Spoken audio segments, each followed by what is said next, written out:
vos assurances au quotidien. Arnaud vous donne les meilleurs conseils sur Radio Grand Lac. Bonjour à toutes et à tous, je suis ravi de vous retrouver aujourd'hui pour cette nouvelle émission Vos assurances au quotidien. Je vous donne les meilleurs conseils pour prendre les bonnes décisions quant au choix de vos assurances, que ce soit en termes de garantie, de gestion, d'information. Le domaine de l'assurance, c'est un domaine qui est très très large. On parle d'assurance auto, on parle d'assurance habitation, de prévoyance, de complémentaire santé et d'assurance vie. Et j'aime bien dans cette émission traiter des sujets qui nous concernent au quotidien. Et aujourd'hui, j'ai Jean-Pierre qui est avec moi. Bonjour Jean-Pierre. Bonjour à toutes et à tous. Bonjour Arnaud. C'est encore moi qui fais le cobaye. Voilà, c'est toujours un bonheur de faire le cobaye pour ces questions d'assurance tellement importantes dans la vie de nos familles. Et en partenariat bien sûr avec Gann Assurance et l'agence de Chambéry, avenue Jean Jaurès. Avenue Jean Jaurès. Que tu diriges de main de maître. Ah ouais, je sais pas de main de maître, mais bon, je ne fais pas tout seul. J'ai un associé, Xavier Cos, et puis que l'on salue bien sûr. Qu'on salue bien sûr, je pense qu'il nous écoute. Et puis j'ai bien sûr une équipe de 3 salariés. Et ces 3 salariés, pour les gens qui nous connaissent, ils s'occupent de vous recevoir à l'agence, de prendre les appels téléphoniques et surtout d'être là quand vous avez un problème. Parce qu'être rassuré, c'est bien, mais être rassuré, c'est mieux. Et être bien assuré. Et bien assuré, c'est important. Voilà. Et on a vu déjà plusieurs fois que quand on va dans ton agence, quand on va chez Gann, avenue Jean Jaurès à Chambéry, on est sûr d'une chose, c'est d'avoir le service, l'accueil, le sourire, la compétence. Et donc, voilà, il faut pas hésiter, il faut y aller. Et le petit café qui va bien. Et le petit café qui va bien. C'est 35 avenue Jean Jaurès à Chambéry. C'est en entrant dans la ville. Donc voilà. C'est facile à trouver. Numéro de téléphone 04 79 33 05 08. Et voilà. Bonne journée Arnaud, merci. On est complet. Alors, de quoi tu vas nous parler aujourd'hui, cher Arnaud ? Aujourd'hui, je vais vous parler d'une actualité qui concerne le secteur automobile, puisque vous savez qu'à partir du 1er avril, vous savez, mais vous savez peut-être pas non plus, et c'est pas un poisson d'avril, à partir du 1er avril, c'est la fin d'un mythe, c'est la fin de la fameuse carte verte. Non. Et si. C'est pas vrai. C'est la fin de la carte verte. C'est pas possible. Alors, bonne nouvelle pour notre agence, et puis je pense tous les assurants, on va faire des économies de timbre. Ouais. Voilà, parce que c'est vrai qu'à chaque fois qu'on fait une souscription de contrat, on envoie la carte verte, puis on l'envoie chaque année. Donc, mais voilà. Qu'est-ce que tu appelles exactement la carte verte ? La carte verte, c'est, on va dire, le certificat d'assurance qu'on vous remet. C'est une en général qu'on met dans le portefeuille. Voilà, vous pliez dans le portefeuille et vous détachez un petit carré, un petit papillon. Voilà, c'est le printemps. Un petit papillon que vous venez glisser dans un petit pochette prévue à cet effet. Voilà. Contre le pare-brise. Contre le pare-brise. Voilà. Donc ça, c'est la carte verte, c'est une présomption d'assurance. Ça n'a jamais été réellement un certificat d'assurance puisque ça fait l'objet de fraude aussi. Des fausses cartes vertes, ça, il y en avait quand même pas mal. Mais aujourd'hui, avec la digitalisation et la centralisation des données, il n'y a plus besoin de cette carte verte à partir du 1er avril. Donc c'est lundi le 1er avril, à partir du 1er avril 2024. 1er avril 2024, voilà. Ça a été assez rapide parce qu'entre le moment où ils en ont parlé et le moment où ils l'ont mis en application, chapeau quand même parce que c'est une décision qui est européenne. Ouais, ça marche bien. Oui, c'est au niveau de l'Europe ça. C'est au niveau de l'Europe. Alors on va regarder, il y a des exceptions, bien sûr. Alors, toujours. Pourquoi est-ce qu'on a enlevé cette carte verte, ce papier vert? C'est pas vraiment une carte, voilà, c'est plutôt un papier que l'on plie. Alors on l'a enlevé déjà. C'est une évolution qui est réglementaire. Il y avait déjà, je disais tout à l'heure, des falsifications de documents. Oui. Je me souviens quand j'ai commencé ma carrière dans les services d'assurance, c'était à l'époque dans une banque et on mettait absolument un point d'honneur à ranger les cartes vertes vierges au même endroit qu'on rangeait les chéquiers. Parce que les cartes vertes vierges sont l'objet de convoitises de la part de personnes mal intentionnées. Et en fait, il suffisait de faire une fausse plaque d'immatriculation, d'avoir une carte verte falsifiée. Et puis finalement, quand un agent de la voirie passait et regardait si vous avez bien votre pastille verte et que le numéro d'immatriculation correspond bien à celui de la plaque, hop, vous passiez en dessous des radars. Ça, c'était c'est le premier point. On évite les falsifications. La deuxième utilité, évolution réglementaire, c'est pour améliorer le système de contrôle. Parce que finalement aujourd'hui, avec un simple flash, alors que les forces de l'ordre ont ce type d'appareil en leur possession, c'est les mêmes appareils que les personnes qui mettent les PV aussi. Vous savez qu'aujourd'hui c'est sous-traité. Oui, voilà, donc en fait ils prennent en photo la plaque et automatiquement ça remonte. Et donc c'est pour favoriser le système de contrôle que ça a été fait, parce que comme je disais, c'est une présomption d'assurance, c'est pas une attestation d'assurance. Et puis aussi c'est dans l'air du temps et c'est tout à fait justifié. C'est pour réduire l'impact écologique des envois papier. Donc tu dis que c'est une présomption d'assurance, donc les forces de l'ordre quand elles contrôlent, et en fait voilà, c'est quand même plus une attestation. Alors c'est une attestation, mais si elles voient ça, si les forces de l'ordre voient le petit papillon ou le papier, elles vont pas creuser et savoir si c'est vraiment vrai. Quand elles le voient, quand elles passent dans la rue et qu'elles regardent la pastille, elles regardent la plaque d'immatriculation, la date de validité, parce que sur la carte verte il y avait la date de validité de l'assurance, d'une année sur l'autre en général, et il faisait la corrélation entre la plaque d'immatriculation et ce qu'il y avait sur la carte verte. Mais si demain c'est un véhicule qui par exemple est volé, il y a une fausse plaque d'immatriculation, il pouvait y avoir une fausse carte verte aussi. Oui, d'accord, d'accord. Voilà. Donc maintenant, ça va être beaucoup plus simple. Tout est centralisé dans un fichier. Et comme je disais, l'impact écologique, il est quand même énorme, parce qu'il y a des millions de personnes assurées en France et ça fait des millions d'envois, ça fait des millions de papiers. Je disais avec une touche d'humour qu'on allait faire des économies au niveau des timbres, mais au niveau écologique, c'est juste une aberration, parce qu'on essaie de faire des économies aujourd'hui sur pas mal de choses. Alors, qui est concerné véritablement par cette nouvelle mesure ? Alors, vous savez qu'aujourd'hui, il y a des véhicules qui sont immatriculés et d'autres qui sont pas immatriculés. Ce qui concerne cette réforme concerne tous les véhicules qui sont immatriculés. Voilà.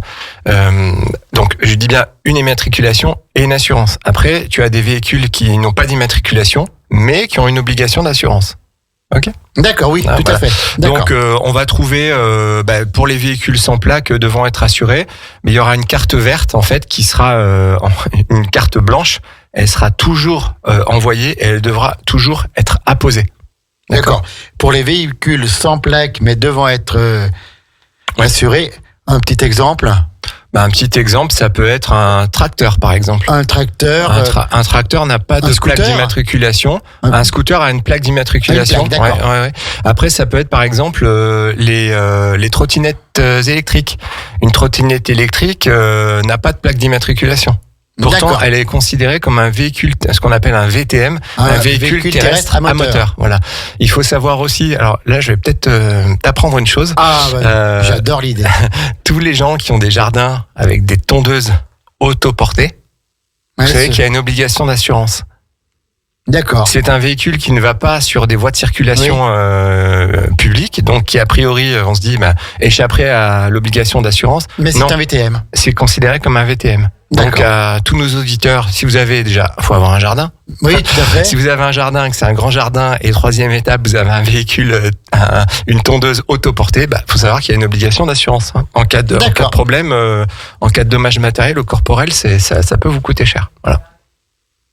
Après aussi, on m'a souvent posé la question pour les voyages à l'étranger. Oui, voilà. J'allais le faire aussi. Alors, dans la plupart des pays de l'Union européenne, la plaque d'immatriculation française vaut preuve d'assurance. Alors, je disais au début de l'émission, il y a toujours ce fameux débat entre c'est une preuve ou c'est une présomption. Voilà. Mais c'est plutôt en général considéré comme une preuve, même s'il y a des moyens de falsifier ces preuves-là. La présentation d'une attestation d'assurance, elle restera malgré tout obligatoire pour certains pays. Je vais vous donner une liste Alors après, je sais pas si tout le monde va aller dans ces endroits, mais vous allez voir qu'avec cette liste, effectivement, c'est des endroits où on peut se rendre en voiture. On a l'Albanie. L'Albanie, il faudra toujours avoir une carte verte. Il y a l'Azerbaïdjan. C'est un petit peu plus loin. On y va souvent le week-end. Il y a le Maroc. Le Maroc, mine de rien, c'est pas très loin. On peut prendre sa voiture et puis le bateau. On peut prendre le bateau. Voilà. Il y a la Moldavie, il y a la République de Macédoine du Nord, la Tunisie, pareil, la Turquie et l'Ukraine. Donc, si je vais en Ukraine en ce moment, c'est un petit peu délicat. Si je vais au Maroc, je prends le bateau et je traverse la Méditerranée, j'arrive là-bas avec ma voiture, je fais quoi alors ? Il faut une carte d'assurance, il faut une carte verte. Donc en fait, on vous délivrera ce sera pas une carte verte, mais ce sera une carte d'assurance internationale. Voilà. Il faudra que vous puissiez justifier que vous avez bien une assurance. Donc il y aura toujours cette notion d'assurance. Donc il faudra quand même se voir avec sa compagnie d'assurance, son agent, et avoir cette carte verte avant de partir. Exactement. Ça s'appellera une carte internationale d'assurance automobile. D'accord. Voilà.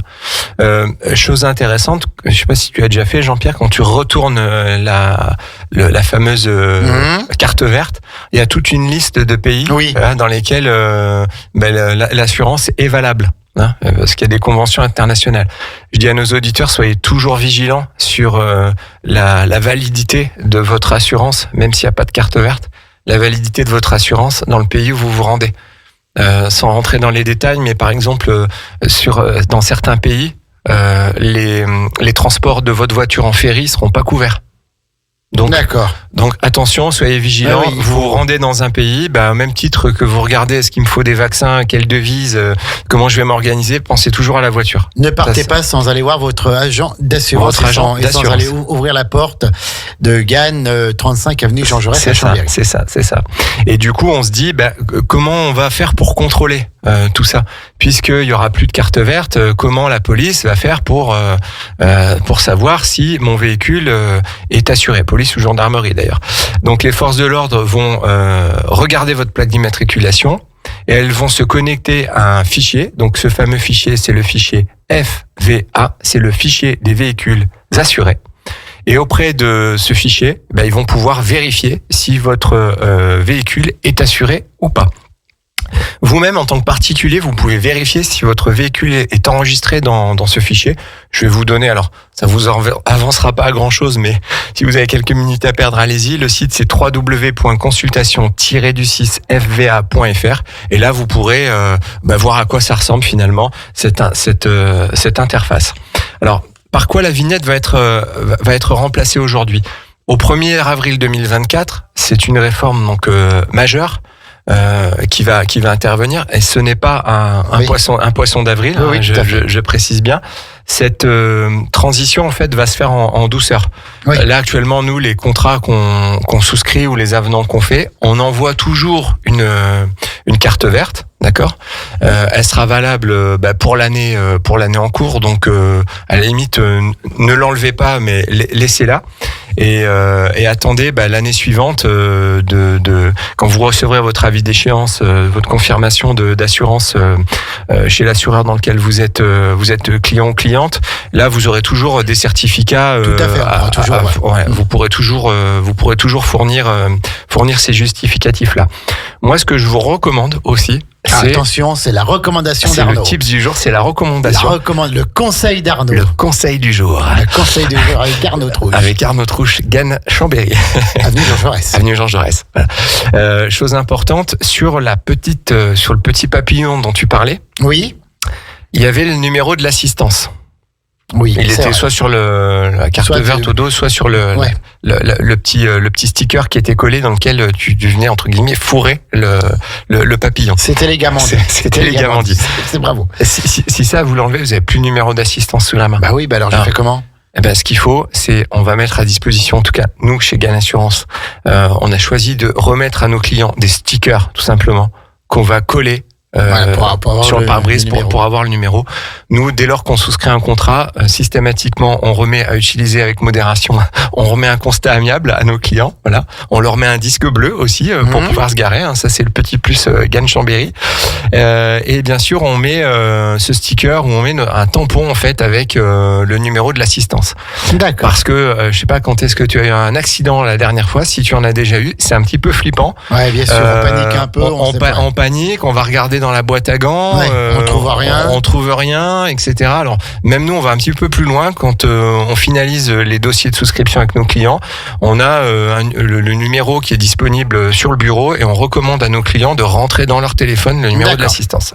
Ça c'est l'assistance quand vous l'appelez avec la plaque d'immatriculation, il vous retrouve automatiquement. Il vous retrouve automatiquement. Voilà. Donc les personnes qui seront concernées par la disparition de la carte verte, je vais te lister et lister à nos auditeurs tous les véhicules concernés. Donc on va avoir déjà toutes les voitures, les berlines, les SUV, les citadines, les cabriolets, les breaks, etc. On va avoir également toutes les camionnettes, les fourgons utilitaires, les pick-up, les camionnettes compactes, etc. On va avoir les camping-cars intégrales, profilés, camping-cars familiales, les vannes aménagées aussi. On va avoir les 2 roues, les motos sportives, les motos tout-terrain, les scooters urbains, les motos de tourisme, etc. On va avoir également les 3 roues, les trikes, les sidecars, les scooters à 3 roues. On va avoir les poids lourds, camions tracteurs, camions bennes, camions citernes, camions grues, camions porte-containers, etc. On va avoir les remorques. Vous savez qu'au-delà d'un certain poids, les remorques doivent être immatriculées. Donc toutes les remorques à plateau, les remorques porte-engins, les remorques frigorifiques, voilà, les remorques citernes, tout ça, ça va être concerné par la disparition de cette carte. On va avoir les semi-remorques aussi. Alors, et plus largement, on va avoir les semi-remorques à rideaux coulissants, les porte-engins, les semi-remorques bennes, etc. Donc à tous nos clients aussi qui sont artisans et chauffeurs de poids lourds, de semi-remorques, ils sont concernés aussi. On va avoir les engins agricoles immatriculés, tels que les tracteurs et les matériels. Oui. Okay, voilà. Il y aura des exceptions aussi. Pour les véhicules non immatriculés, le fichier des véhicules assurés ne répertoriera donc que les véhicules immatriculés. Si vous circulez avec certains engins, type engins de chantier, des pelles, des mini-pelles, vous avez également les engins agricoles non immatriculés. Je parlais tout à l'heure des trottinettes électriques, des véhicules électriques. Vous devez posséder une attestation d'assurance. Donc ça veut dire que le véhicule, un véhicule doit être assuré. Ça, on est d'accord. Mais pour autant, son justificatif ne doit pas forcément être produit. Mais c'est pas parce que la carte verte disparaît que l'obligation d'assurance va disparaître. Oui, bien sûr, oui. Ça, c'est primordial, ce que tu viens de dire là. C'est les assurances sont toujours obligatoires. Les assurances sont toujours obligatoires. Et on vous conseille d'être assuré, sinon c'est un délit. Sinon, c'est un délit. Petite parenthèse sur les trottinettes électriques aussi. À partir du moment où, pour déplacer un véhicule, il n'y a pas d'utilisation de la force physique, comme un vélo électrique, d'accord ? Oui. Un vélo électrique, tu es bien obligé de donner une impulsion pour... Tu pédales. On est bien obligé de pédaler, pas beaucoup, moins qu'avant, mais on est quand même obligé de pédaler. Une trottinette électrique, non. Donc une trottinette électrique est considérée comme un véhicule terrestre à moteur. Donc il faut l'assurer. Je dis ça par rapport... Alors, on n'est pas dans des régions... on est dans proche d'une agglomération. Chambéry, on en voit quand même de plus en plus. À nos auditeurs, n'hésitez pas à venir nous voir au cabinet. Vous avez une obligation d'assurance. Okay. En cas de sinistre, ce qu'on peut vous recommander aussi, c'est de conserver déjà votre carte verte pour cette année. Oui. De l'avoir à portée de main. Vous n'êtes plus obligé de la poser sur votre véhicule, mais vous pouvez par exemple la garder dans votre portefeuille. Si vous avez, pour remplir un constat amiable, si vous n'avez pas toutes les informations contractuelles, ce qui est important, vous savez que sur la carte, vous avez le numéro de la police d'assurance. C'est pas très grave si on vous l'avez plus sous la main et que vous remplissez votre constat. Il suffit de mettre le nom de la compagnie d'assurance qui vous assure et l'immatriculation du véhicule et ça suffit. On parle souvent également de sinistres en bris de glace. Bris de glace, donc vous avez ça peut être un rétro si c'est compris dans le contrat ou un pare-brise qui se fissure ou qui se casse. Vous allez en général chez ce qu'on appelle des pare-brisiers agréés. Donc on peut en citer quelques-uns, Carglass, Mondial Pare-Brise, France Pare-Brise, etc. Attention, il y en a qui paraissent agréés mais qui ne le sont pas. Tous ceux qui vous offrent une Switch ou une trottinette électrique sont pas forcément des pare-brisiers agréés. Mais aujourd'hui, quand vous avez un sinistre en bris de glace, on vous recommande d'aller chez des pare-brisiers agréés. Et eux, en fait, avec la plaque d'immatriculation, ils ont directement accès à votre contrat d'assurance, d'accord ? Et ça vous évitera d'avancer tous les frais. D'accord. Petite précision aussi par rapport aux abus qui ont été enregistrés ces dernières années sur la facturation auprès des compagnies d'assurance des pare-brisiers. Dans beaucoup de compagnies d'assurance, et c'est le cas depuis peu chez Gann Assurance, à partir d'un certain montant de réparation pour le bris de glace, il y aura un reste à charge qui sera possible si le client ne passe pas par un pare-brisier agréé. D'accord. Pare-brise agréé, ça veut dire aussi qu'on maîtrise les coûts. Alors, l'assureur maîtrise ses coûts. Ça veut dire aussi que en maîtrisant ses coûts, il va mieux gérer les risques qu'il se réalisent et qu'il indemnise. Et au final, ça évite des flambées de prix dus aux abus qui sont faits par certains professionnels. Mais il y a des bons et des mauvais partout. Voilà. Ce que je vous recommande effectivement, c'est d'avoir directement dans votre smartphone ou sur un papier dans votre portefeuille le numéro de l'assistance. Donc pour GAN Assurance, c'est Mutuaide. Vous avez des applications aussi qui sont possibles, hein. N'hésitez pas à les télécharger. Mutuaide, c'est notre partenaire chez GAN Assurance. Ils sont partenaires aussi d'autres compagnies, mais vous pouvez les télécharger sur votre smartphone. Et franchement, c'est un vrai plus. Et n'hésitez pas à le faire dès que vous entendez cette émission. Au moins, c'est fait. Et puis, vous êtes tranquille. Vous êtes tranquille. Et vous êtes tranquille. Et il y a aussi d'autres choses à savoir par rapport à cette dématérialisation aujourd'hui des documents relatifs à l'automobile. Vous savez qu'aujourd'hui, on a introduit le permis de conduire dématérialisé, hein, qui va rentrer progressivement en vigueur. Bientôt, je pense que ce sera quelque chose qui sera effectivement systématique. Et là, au moins, on verra directement quand il y aura des contrôles si le permis il est suspendu, pas suspendu, et on pourra pas forcément produire de justificatif si on a un permis qui est suspendu. Il y a une chose qui est importante aussi dans ce paquet de réformes qui concerne la suppression de la carte verte. Au niveau notamment de ce qu'on appelle le comité interministériel de la sécurité routière, ils vont introduire ce qu'on appelle la nouvelle infraction de l'homicide routier. Ce qui n'existait pas, mais ce qui va permettre finalement de distinguer dans cette catégorie l'homicide routier de l'homicide involontaire, notamment pour établir une responsabilité pénale en cas de conduite en état d'ivresse. Voilà, ça fait partie aussi, la réforme de la fameuse carte verte est accompagnée d'un certain nombre de mesures également. Tout à fait. Ce que je vous propose, c'est qu'on fasse une petite pause musicale pour se remettre de toutes ces nouvelles que tu nous as toutes ces informations données là. Et on se retrouve pour conclure cette émission et je vais vous parler des bons réflexes pour bien s'assurer. Eh ben, à tout de suite. On est toujours en direct 92 points. C'est vos assurances au quotidien avec Arnaud Trouche. On arrive tout de suite. Au cœur de la vie locale, à Aix-les-Bains, Chambéry et autour du lac du Bourget, Radio Grand Lac. Cette émission vous est présentée par l'agence GAN Assurance, avenue Jean Jaurès à Chambéry. Vos assurances au quotidien. Arnaud vous donne les meilleurs conseils sur Radio Grand Lac. On est de retour pour cette deuxième partie d'émission, vos assurances au quotidien. La première partie de l'émission concernait, vous l'avez peut-être entendu ou pas d'ailleurs, je vais vous le rappeler, la suppression de la fameuse carte verte au 1er avril de cette année, donc c'est-à-dire la semaine prochaine. Et je vous ai donné... Lundi prochain.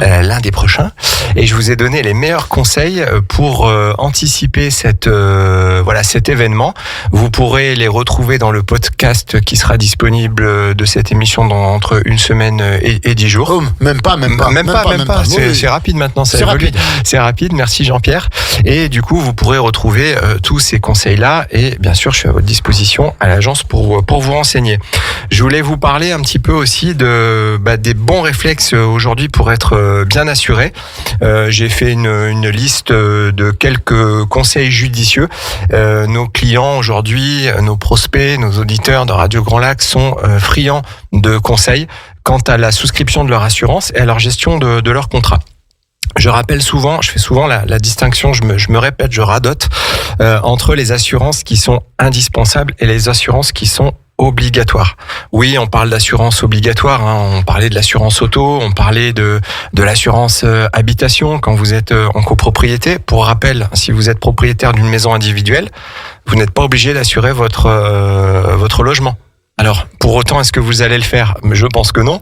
Mais vous voyez, c'est une différence qui est importante. C'est pas parce que c'est pas obligatoire que je suis pas obligé de le faire. Donc, n'hésitez pas quand vous faites un point avec votre assureur à évoquer ces questions-là et ne voyez pas de côté un peu intrusif parfois qu'on peut laisser apparaître quand on pose beaucoup de questions à nos clients. C'est pour vraiment être bien sûr que vous ayez la bonne assurance avec la bonne garantie. Donc n'hésitez pas à faire le point, ça c'est mon deuxième conseil, faire régulièrement le point sur vos besoins, parce que vos besoins peuvent évoluer en fonction de votre situation personnelle, de votre âge, de votre état de santé, de votre situation professionnelle, que vous soyez salarié puis indépendant ou indépendant puis salarié, l'évolution de votre famille aussi. Avant l'émission, aujourd'hui, je m'entretenais avec une cliente qui avait son 3e enfant. Eh bien, on va mettre en place une solution de prévoyance parce qu'on s'est rendu compte qu'effectivement, avec la surface financière qui était actuellement possédée par notre couple de clients, en cas d'événement grave, on hypothéquait finalement l'avenir financier des enfants. Donc, n'hésitez pas, les choses elles changent. Vous pouvez très bien avoir un véhicule aujourd'hui qui va être assuré en tout risque. Est-ce que vous avez besoin d'avoir les mêmes garanties sur votre véhicule dès lors que votre véhicule aura plus de 10 ans ou 15 ans? Voilà. N'hésitez pas à faire le point sur vos besoins, et souvent quand on fait le point sur les besoins, on s'aperçoit qu'on a certains contrats qui nous couvrent pas vraiment bien, et puis on a d'autres contrats qui vont nous couvrir plusieurs fois pour la même chose. Donc mon 3e conseil, identifiez bien les produits d'assurance qui correspondent à vos besoins. Aujourd'hui, nous, à l'agence de GAN Assurance Chambéry-Jaurès, mais je pense que c'est le cas dans toutes les agences GAN Assurance, aujourd'hui, on prend le temps de vous conseiller, on prend le temps d'écouter vos besoins pour identifier vos besoins de façon claire et vous remettre des documents qui vont formaliser, c'est ce qu'on appelle le document d'information normalisé sur le produit d'assurance. On va vous remettre un document que vous allez signer pour se dire, voilà, vos besoins, c'est ça. Nous, on pense que les garanties à vous proposer sont les suivantes. Oui. Et donc, on fait en sorte qu'il y ait une adéquation, en tout cas qu'on vous ait prévenu, que pour avoir une adéquation entre vos besoins et les solutions d'assurance, qu'on se mette d'accord sur un socle commun, et c'est ce fameux document. C'est génial quand même, un service comme ça aux clients, au plus proche vraiment des préoccupations et des besoins de chacun. Et merci Jean-Pierre, je suis pas sûr qu'aujourd'hui sur Internet, on trouve les mêmes garanties. On trouve les mêmes garanties. Les mêmes services. On trouve les mêmes services. Et j'incite nos auditeurs à venir nous rencontrer à l'agence, et ils verront qu'ils auront du conseil pour de la proximité. La proximité, c'est tellement important. Surtout quand on a un sinistre, on est content quand même d'avoir quelqu'un des réponses et un soutien. Et vous verrez, vous pourrez en témoigner que on n'est pas plus cher que les contrats qui sont souscrits par Internet. Voilà, oui, bien sûr. Tout à fait. Parfois, le pas cher est toujours trop cher, on dit. Oui, le pas cher est toujours trop cher, mais nous, on s'aperçoit qu'on a des clients qui... moi, ça fait 3 ans maintenant que j'ai repris la moitié du cabinet de Xavier Cos. J'ai remarqué en 3 ans qu'on a des clients qui tournent, en fait.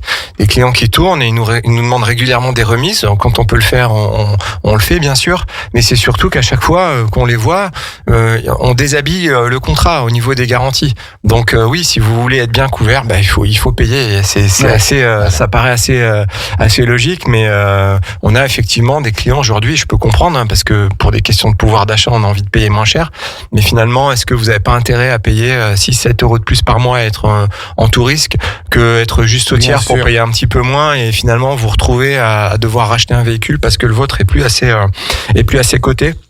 Encore faut-il avoir les moyens de le faire. Voilà. Donc, autre conseil que je peux vous donner, sachez qu'il existe effectivement des niveaux de protection qui sont plus ou moins élevés.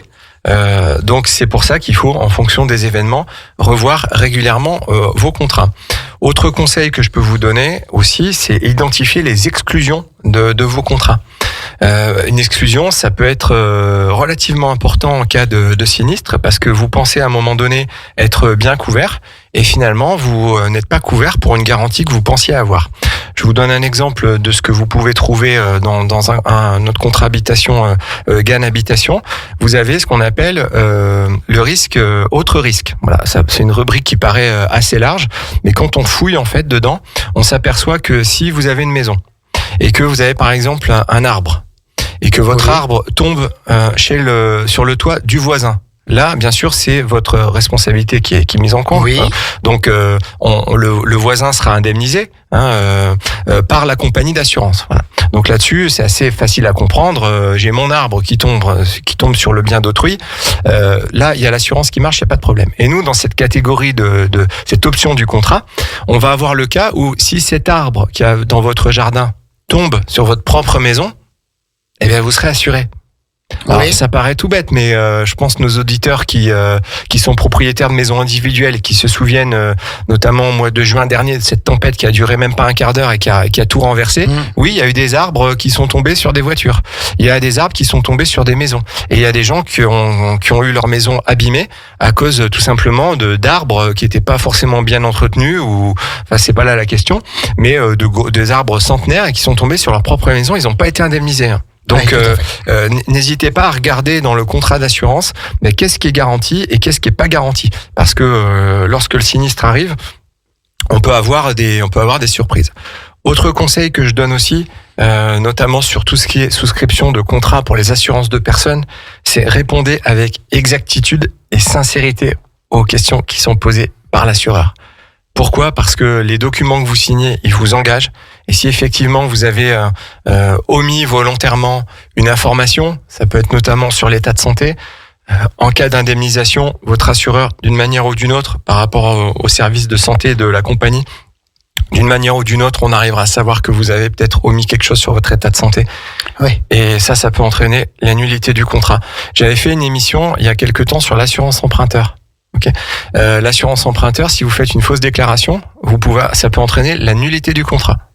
Nullité du contrat dans un contrat d'assurance emprunteur. C'est embêtant. C'est embêtant parce que la banque est informée aussi que le contrat d'assurance est nul et non avenu. Et donc il ne produira pas ses effets. Mais la banque, dans certains cas, peut dire, moi, le prêt que vous avez assuré n'est plus assuré, je peux exiger le remboursement du prêt. Oui, d'accord. D'accord. Donc ça peut aller loin. Voilà. Ça peut aller très très loin. Donc là, on parle de choses importantes sur les assurances de personnes. Je vous laisse imaginer en cas de conséquences financières s'il y a un décès, par exemple, et que ça n'avait pas été très très bien renseigné. Je recommande aussi à nos clients de lire les documents qu'ils signent par voie électronique. C'est tout bête, mais on le fait tous. On a 25 pages à lire, puis on les fait défiler, personne ne lit, etc. Attention quand même. Une fois que vous avez signé, vous recevez quand même les documents de manière simplifiée. Alors vous n'êtes pas obligé de tout lire, ça va de soi. Mais vous refaites un point quand même sur les garanties quand vous recevez les choses chez vous. Bien sûr, vous avez la possibilité de poser plein de questions à votre assureur. Mais aujourd'hui, dans notre mode de consommation courant, que ce soit pour un abonnement de téléphone, une souscription d'un crédit, souscription d'un contrat d'assurance, tout se fait aujourd'hui, on va dire, à 95% par voie électronique. Pensez à regarder les documents et à poser des questions parce qu'une fois que c'est signé, c'est signé. Il n'y a pas de délai de rétractation dans les assurances. D'accord. Vous disposez dans certains cas de ce fameux délai. Alors je disais il y en a pas parce que nous chez GAN Assurance, on a un mode de souscription où on rencontre nos clients. D'accord. Automatiquement, en rencontrant les clients, on n'a pas ce délai. Mais par contre, si vous souscrivez un contrat d'assurance par téléphone ou par internet et que vous avez été démarché, dans ce cas-là, si vous avez été démarché, vous avez un délai de rétractation de 14 jours pour changer d'avis. Voilà. Donc ça, c'est important. Vous souscrivez avec un agent ou dans votre banque un contrat d'assurance, il n'y a pas de rétractation possible. Dès lors que vous faites l'objet d'un démarchage, et là je pense notamment à nos auditeurs qui sont seniors et qui sont chez eux, qui se font appeler 15 fois par jour pour des mutuelles et des complémentaires santé. Voilà, sachez-le, il y a une faculté de renonciation. Cette faculté, malgré tout, elle s'applique pas à certains produits, tout ce qui est assurance voyage ou contrat inférieur à 1 mois. C'est ce qu'on appelle des contrats dits temporaires. Voilà. Donc ça c'est important à savoir. Soyez également attentif à la durée de votre engagement. Quand vous souscrivez un contrat, vous êtes engagé minimum pour 1 an. Quand c'est un contrat auto-habitation. Donc vous ne pourrez pas changer avant 1 an. D'accord. À partir du moment, et ça maintenant c'est quand même bien depuis quelques années, c'est la loi Hamon, à partir du moment où votre contrat a plus d'1 an, eh bien vous pouvez résilier avec un préavis de 1 mois votre contrat auto-habitation, etc. Même garantie accident de la vie, même complémentaire santé, etc. Il y a une petite différence quand c'est un contrat qui est souscrit par une personne morale, une entreprise. Un contrat auto, lui, on peut le résilier que une fois par an à l'échéance du contrat avec un préavis de 2 mois. Donc il y a encore bien une distinction entre particulier et professionnel. Je vous recommande également, quand vous avez un sinistre, c'est de déclarer le plus rapidement possible votre sinistre. Pourquoi ? On a 5 jours normalement, non ? Vous avez 5 jours, exactement. Donc ça va être un dégât des eaux, un vol, un accident. Votre assureur, plus il sera au courant de votre dossier, plus vite il pourra engager des démarches. Alors vous pouvez le faire par téléphone, par mail ou en venant à l'agence. Hein, si vous êtes client dans une agence, on va dire physique, votre situation elle doit être déclarée de manière précise et sincère et rapide. Et plus on a ces éléments de précision et de rapidité, rapidement, plus ça sera facile en fait pour le service de gestion des sinistres et votre assureur de commencer à monter le dossier de sinistre. Et plus il y aura d'éléments, plus ce sera facile à instruire et plus vite vous serez indemnisé. Oui, d'accord. Okay. Et surtout, autre conseil, quand vous avez un sinistre, prenez impérativement des mesures pour éviter l'aggravation du sinistre. Hein, tout à fait. Vous avez par exemple, vous êtes victime de vandalisme, vous vous faites casser votre vitre arrière parce que vous êtes garé dans la rue. Oui, vous déclarez le sinistre, mais essayez dans la mesure du possible de mettre votre véhicule dans un garage ou en sécurité, voilà, pour éviter qu'il y ait éventuellement de l'eau s'il pleut qui rentre dedans, ou bien que ça tente des personnes à nouveau mal intentionnées. Voilà. Donc c'est le genre de petites choses. Ça peut être le cas également pour des événements climatiques. Vous avez une tempête, vous avez des choses qui sont cassées chez vous, vous avez une inondation. C'est vrai que ça peut revenir très très vite. Et là, je fais référence à nos amis du Nord, dans le Pas-de-Calais. Notamment, j'avais vu un reportage sur un salon d'esthétique. La pauvre dame, elle venait de finir son dossier. Elle venait d'acheter ce salon. Elle avait eu son prêt, elle était toute contente, elle s'est fait inonder, puis 3 semaines, il y a eu de l'eau pendant 3 semaines, et au bout d'un mois, il y a eu à nouveau de l'eau. Bon, voilà, n'hésitez pas à prendre des mesures de protection pour éviter l'aggravation du sinistre, et ça peut vous être aussi reproché par l'expert d'assurance. Nous on se fie souvent aux experts, hein. Nous rien qu'à l'agence on a 300 sinistres par an, ce qui est quand même beaucoup pour une agence de 5 personnes. Donc forcément on remet nos décisions d'indemnisation en cohérence avec les décisions des experts, et les experts peuvent dire effectivement l'assuré n'a pas pris de mesures, il y a une aggravation du risque, donc nous on va prendre en charge que la moitié, etc. Et dernier conseil pour finir, conseil Arnaud, et après pour vos assurances au quotidien, vos assurances au quotidien du 28 mars, en direct, c'est veiller à ce que vos pneus soient entretenus, qu'ils soient pas lisses, et qu'ils soient pas lisses. Moi, j'ai eu le cas il y a quelques mois, j'ai eu un sinistre, on m'est rentré dedans en fait, j'étais garé sur un parking et j'ai eu de la carrosserie à faire. Et donc j'ai assisté, j'ai amené ma voiture et l'expert était là à ce moment-là. Il a dit je vais la regarder, monsieur Trouche. Hop, il a regardé. Première chose qu'il a faite, il est allé vérifier le kilométrage. Et deuxième chose, il est allé vérifier les pneus. Bon, moi, vous imaginez, après je suis pas parfait, mais comme je suis assureur, j'essaie quand même ce genre de choses d'être au fait des choses et puis d'être vigilant sur ça. Et effectivement, il est allé regarder les pneus. Et là, ce qui peut se passer, c'est même si vous n'êtes pas en tort, et que vous avez les pneus qui sont lisses et sur le point d'éclater, là il peut dire écoutez, non, ce véhicule il aurait jamais dû circuler. Alors là ça veut dire que votre indemnisation, vous pourrez courir après. Ça retourne la responsabilité. Exactement, et vous pourrez courir après longtemps. Ça tombe bien, courir, oui, vous serez piéton pour le coup. Voilà. Mais ça va marcher beaucoup moins bien. Ça va marcher beaucoup moins bien, comme disait Bourvil. Dans le Cornio, c'est ça, avec Louis de Funès ? Oui, tout à fait. Des bonnes références sur Radio Grand Lac. Oui, les meilleurs. Voilà mon petit Jean-Pierre, l'émission touche à sa fin. Merci je vous remercie à tous pour votre attention, et je vous retrouve dans 15 jours pour une nouvelle émission Vos Assurances au quotidien, mais il y a encore des émissions là aujourd'hui sur Radio Grand Lac. Bien sûr. Donc voilà, c'était Arnaud avec Vos Assurances au quotidien et donc la disparition de la carte verte. À midi, c'est le flash info national, local et météo de Maxime. Tout de suite après, on passe à l'action avec Fabien, qui est un invité de prestige aujourd'hui que l'on va découvrir tout à l'heure. Donc dans On passe à l'action vers midi 5, midi 6. 13h, c'est une des émissions phares de Radio Grand Lac. Demandez le programme avec ma complice et amie Sandra et Christine. Belle émission. Très très belle émission avec toujours des invités. On parle des événements, des animations du territoire. Et à 18h ce soir, Un jour un lac, un entrepreneur avec Pierre-Luc, c'est l'émission d'économie et qui est rejoint par Coralie Simonaire qui va maintenant faire une chronique sur l'intelligence artificielle. Pas mal. Tout ce qu'elle peut apporter aux entreprises, tout ce dont aussi il faut se méfier. Vous saurez tout ce soir. C'est à quelle heure ça ? 18h. Ah, ça m'intéresse. 18h à 19h30, un jour à lac en entrepreneur, l'excellente émission d'économie. Là, il va être 11h45. On va souhaiter un bon appétit à celles et ceux qui passent à table, qui vont passer à table. Et on vous donne un rendez-vous dans un quart d'heure pour le Flash Info. Et on passe à l'action. Merci Arnaud. Merci à vous. À bientôt. Toute la vie locale sur une seule radio. Radio Grand Lac.